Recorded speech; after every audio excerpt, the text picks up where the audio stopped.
আর তার যুগের লোকেরা বলেছিল কাইফা ইয়াকুনু লাহুল মুলকু আলাইনা ওয়া নাহনু আহাক্কু বিল মুলকি মিনহু, সে কি করে আমাদের উপরে মালিক হবে, বরং আমরা তার উপরে মালিক হওয়ার ক্ষমতা রাখি। ওয়ালাম ইউতা সাআতাম মিনাল মাল, কারণ তালুত তো পয়সার মালিকই না, ওর কাছে কোনো টাকা সম্পত্তি নেই, ও কি করে আমাদের মালিক হবে। তাহলে এটা হচ্ছে মানুষের চিন্তা, মানুষের থিওরি, মানুষের নীতি। আর আল্লাহ বলেছেন না, মানুষের নীতি চলবে না, মালিক হবে যার কাছে জ্ঞান আছে এবং যেই ব্যক্তি যুদ্ধ করতে পারে, লিড দিতে পারে, সে হবে রাষ্ট্রের নায়ক, নেতা। কিন্তু আমাদের সমাজের লোকেরা আলেমদেরকে চেরানার মূল্যায়নই করে না, বলে এরা শুধু মাদ্রাসা চালাইতে পারে, এরা রাষ্ট্র চালাইতে পারবে, এই মন্তব্যও করেছে আমাদের সোনার ছেলেরা। বলতেছে রাষ্ট্র চালাইতে পারবে কেমন, এরা মাদ্রাসা চালাইতে পারে।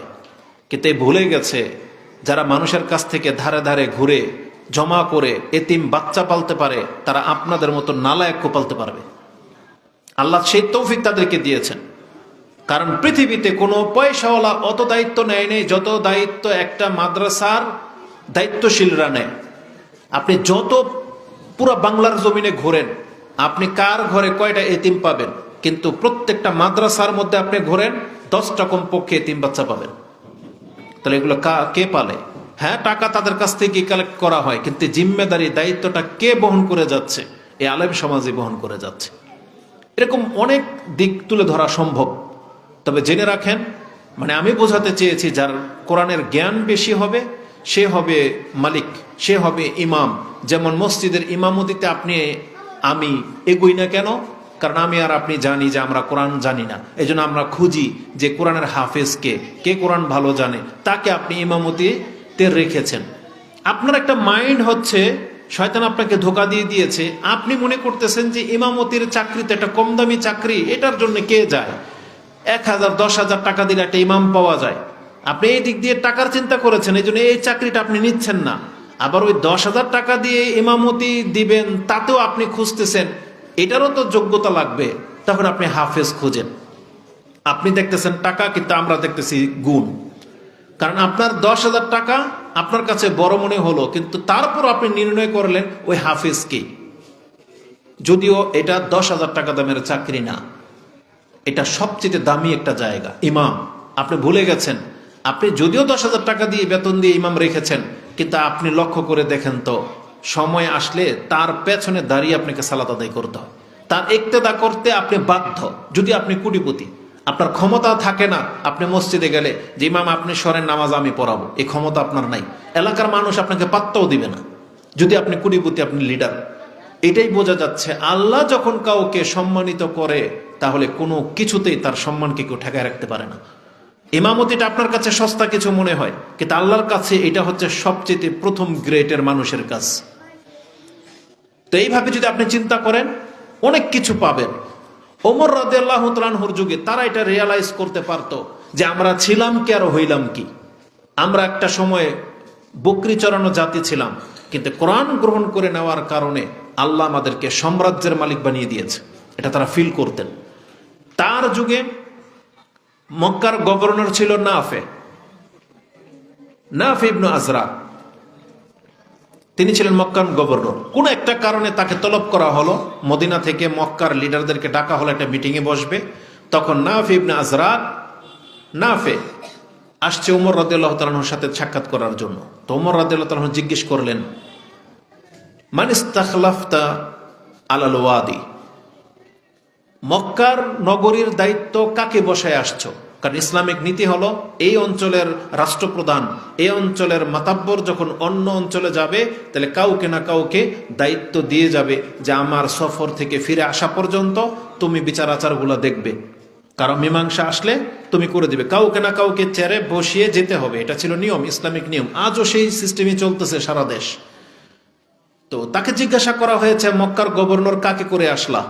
তখন নাফে রাহমাহুল্লাহ জবাব দিলেন, ইবনু আবজা। ওমর রাদিয়াল্লাহু তাআলা বলেন, ওমাই ইবনু আবজা, অপরিচিত নাম। বলতেছেন, মাওলাম মিন মাওয়ালিনা, ইবনু আবজা হচ্ছে আমার আজাদকৃত গোলামগুলোর মধ্য থেকে একটা গোলাম। বোঝেন, মাওলা বলা হয় আজাদকৃত গোলামকে। একটা গোলামের কি মূল্য?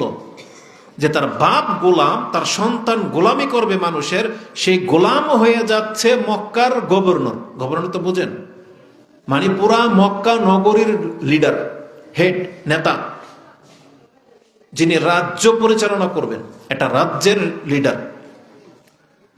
ওমর রাদিয়াল্লাহু তাআলা আশ্চর্য হয়ে বলতেছেন, আখলাফতা মাওলান, একটা কৃতদাসকে, যিনি কৃতদাস ছিল মান মর্যাদায়, তাকে তুমি মক্কার গভর্নর বানিয়ে আসছো, মক্কার মতো নগরীর। সুবহানাল্লাহ। তখন ইবনে আবজা বলতেছেন যে কে এই ইবনু, মানে নাফে বলতেছেন কে এই ইবনু আবজা, বলতে সে তো ছিল গোলাম, আমি আজাদ করে দিয়েছি, কিন্তু তার মান হলো ইন্নাহু কারিউন লিকিতাবিল্লাহ, কিতাবিল্লাহি আযজা ওয়া জাল, ওয়া ইন্নাহু আলিমুন বিফারাইজ বিল ফারাইজ। এই নাফে হচ্ছে এমন ব্যক্তি যে আল্লাহর কালামটাকে উত্তম ভাবে পড়তে শিখেছে, মানে মাসলা মাসাইল জানে, আর সে ভাগ বন্টনের হিসাব কিতাবও খুব ভালো করেই জানে। ফারাইজ মানে কাকে কতটুকু সম্পত্তির ভাগ দিতে হবে, কার কি অধিকার, এই জ্ঞানও তার যথেষ্ট সুন্দর রয়েছে। এটা শোনার পরে ওমর রাদিয়াল্লাহু তাআলা ভুলে গেলেন যে একটা মাওলা। তখন তিনি এই কথাটাই, তখন হাদিসটা তিনি ব্যক্ত করেছিলেন, যেটা আপনি মুসলিমে পাবেন। সম্ভবত হাদিসটি 7 নম্বর অধ্যায় ফাজাইলুল কোরআনের মধ্যে রয়েছে, মুসলিমে আছে হাদিস।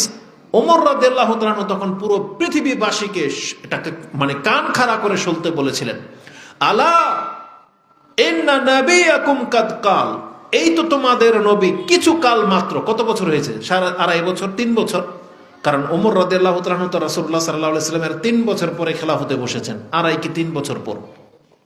আবু বকর রাদিয়াল্লাহু তাআলা 2.5 বছর তিনি রাষ্ট্র পরিচালনা করেছেন, তারপরে ওমর রাদিয়াল্লাহু তাআলা।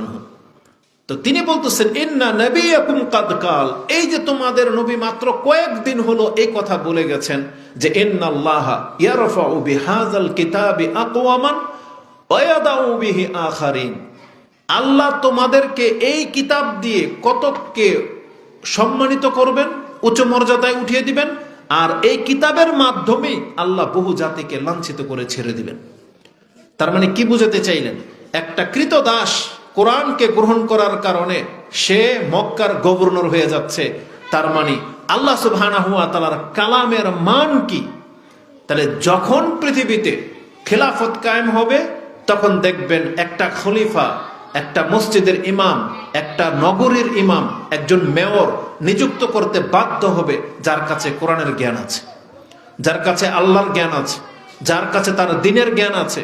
সেই ব্যক্তি একটা রাষ্ট্রের নায়ক হওয়ার যোগ্যতা রাখে।